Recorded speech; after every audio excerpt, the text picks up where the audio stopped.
Hi ಎಲ್ಲರಿಗೂ, ಇದು Monday mini blog. Monday ಅಂದ್ರೇ ನನಗಂತೂ ತುಂಬ ಬೋರಿಂಗಪ್ಪ. ಸ್ಕೂಲ್ ಡೇಸಿಂದ ಕಾಲೇಜ್ ಡೇಸಿಂದನು ಸಂಡೇ ಹೆಂಗೋ ಆರಾಮಾಗಿರ್ತೀವಿ, ಮಂಡೇ ಮತ್ತೆ ಬಂತಲ್ಲ ಅನ್ನೋ ಅಷ್ಟರಲ್ಲಿ ಮದುವೆ ಆದಮೇಲಾದರೂ ಸ್ವಲ್ಪ ಖುಷಿಯಾಗಿರೋಣ. ಇವಾಗಂತೂ ಬೇಗ ಎದ್ದಿದ್ದಾಯಿತು ಅಂದ್ಕೊಂಡ್ರೆ ಇವಾಗ ಮಕ್ಕಳಾದ್ಮೇಲೆ ಮಕ್ಕಳಿಗೆ ಅವ್ರು ಎದ್ದೋಳೋದಲ್ದಿರ ಅವ್ರ ಜೊತೆ ನಾವು ಎದ್ದೊಳ್ಬೇಕು, ಅವ್ರ ಜೊತೆ ನಮ್ಮ ಕೆಲಸ ನಾವು ಮುಗಿಸ್ಬೇಕು.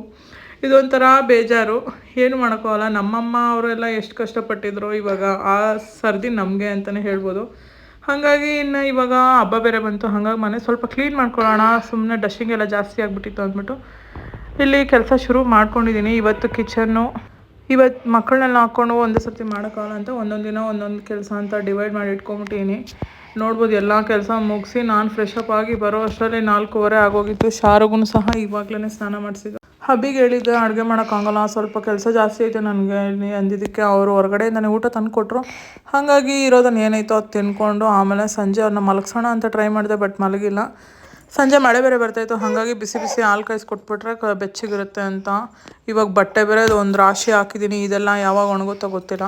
ಅದಾದಮೇಲೆ ಒಳಗಡೆ ಬಂದು ಮಕ್ಳಿಗೊಂದು ಲೋಟ ಹಾಲು ಕಾಯಿಸಿ ಅವ್ರಿಗೆ ಕುಡಿಸ್ಬಿಟ್ಟು ಆಮೇಲೆ ಅವಳಿಗೆ ಸ್ವಲ್ಪ ಓದಿಸೋಣ ಅಂತ ಇಲ್ಲಿ ವೆಜಿಟೇಬಲ್ಸು ಇಂಥದ್ದೆಲ್ಲ ಏನೇನು ಇರುತ್ತೋ ಅದೆಲ್ಲ ಅವಳಿಗೆ ಹೇಳ್ಕೊಡ್ತಾಯಿದ್ದೆ.